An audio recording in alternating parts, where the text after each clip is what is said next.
Asalaamu calaykum waraxmatullaahi wabarakaatu. Fiidiyogan waxaynu kaga hadli doonaa waxyaalo aad u muhiim ah ama 10 calaamadood ee ugu muhiimsan ee qofka kalidu ay soo xanuunayso lagu arko. Waxa suuragal ah inaad maqashay ama aragtay qof familiga, asxaabta ama cidaad garanayso ah oo muddo lagu sheegay si dhaqso ah in qofkaasi ay kaliyuhu ama u fadhiisteen ama uu xanuunsaday kadibna kaliyihiisu in la maydho ay noqotay xaaladan waxba laga qaban karin.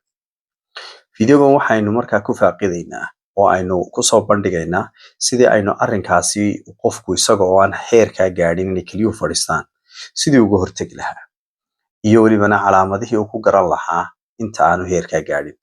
Waxaa jira ilaa 10 calaamadood oo calaamadaha ugu waaweyn ee qofku ay tahay in uu ogaado si uu uga hortago in ay kaliyuhu fadhiistaan ama kaliyuhu ay xaalad khatar galaan. Waayo kaliyuhu waxa weeyaan waa nolosheena. Dad kaliyaha weydo waxa weeyaan macnaha noloshii qayb ka mid ah oo weyn baad weyday, welibana haddii aad ku nooshahay meelaha aan lagu maydhay iyo waxyaalahaas ayna jirin.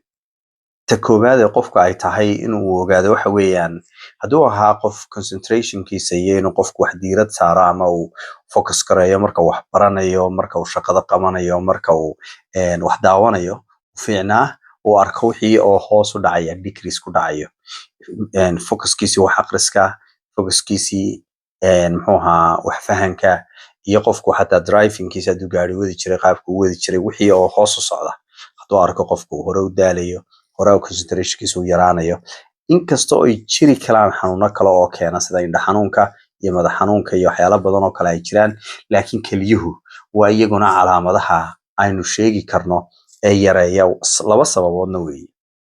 Qofka markay kaliyuhu soo xanuunsanayaan heer xun ay gaadhaan waxay dib ugu soo celiyaan suntii ay sifayn jireen dhiigeenna ayaa dib ugu soo noqda.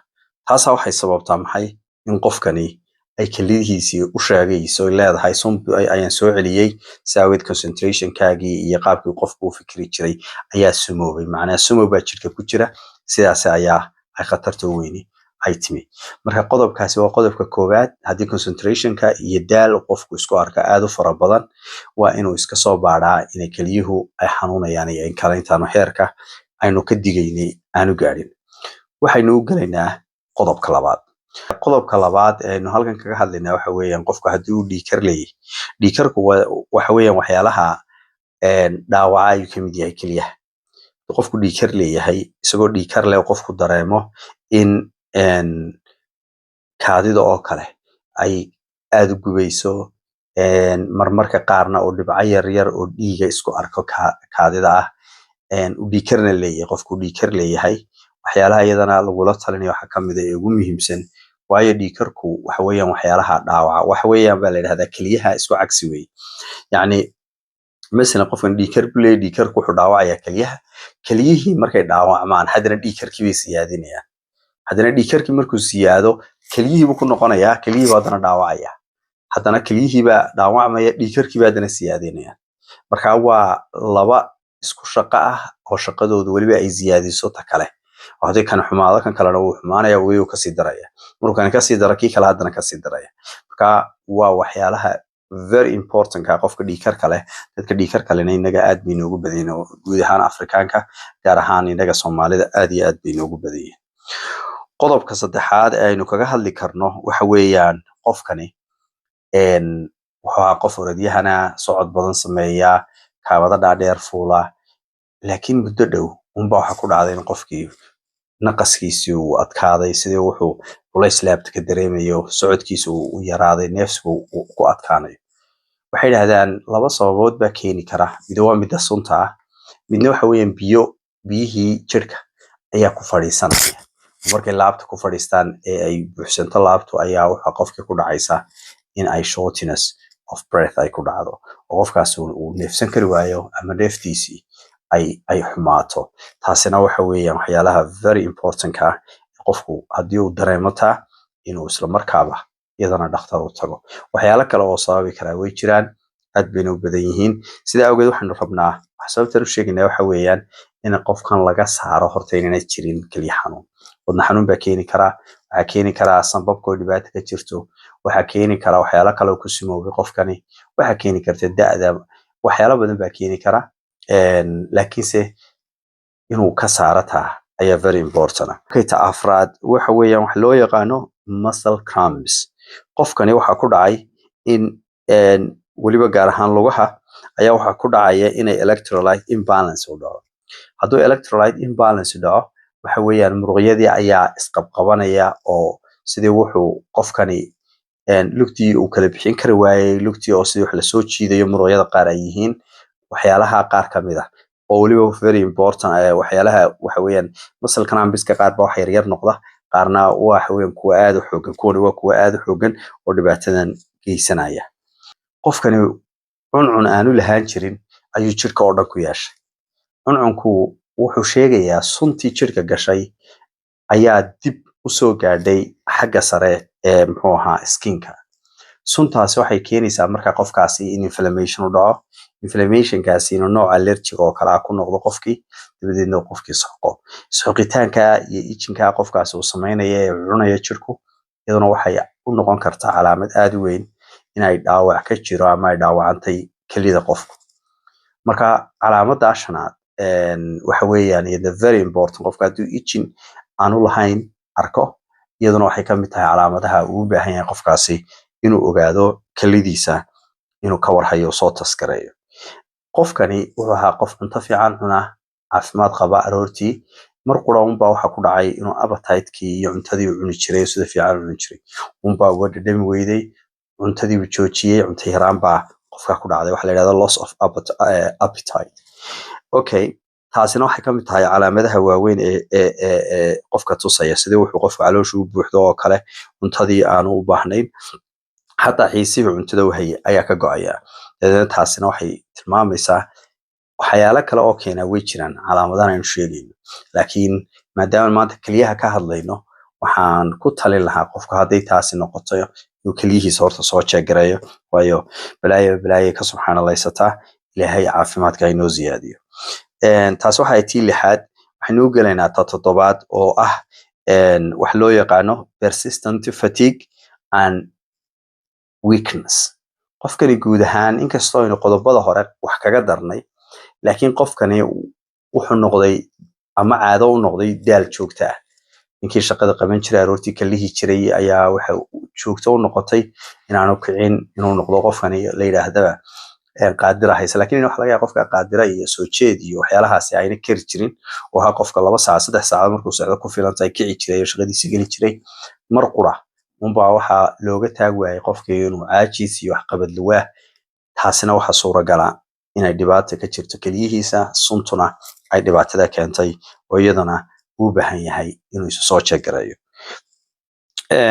Waxa kale oo iyadna qodobka sideedaada waxa weeyaan qofkani ilaaligu ayaa qabanaysa markasta wuxuuna ilaaligada kadibna shardi baa ma ilaaligu kaliya waa inay raacdaa in hunqaaco oo kan qofkani ilaaligu dareemaya hunqaacna way raacday waxayna noqotay wax soo noqnoqda waxa iyana looga shakiyayaa xanuuno kale oo fara badan baa keena laakiin tanina waa very important inuu qofkaasi ka shakiyo inay kalidiisu dhibaato ka jirto oo suntu ay dhibaatadan geysanayso.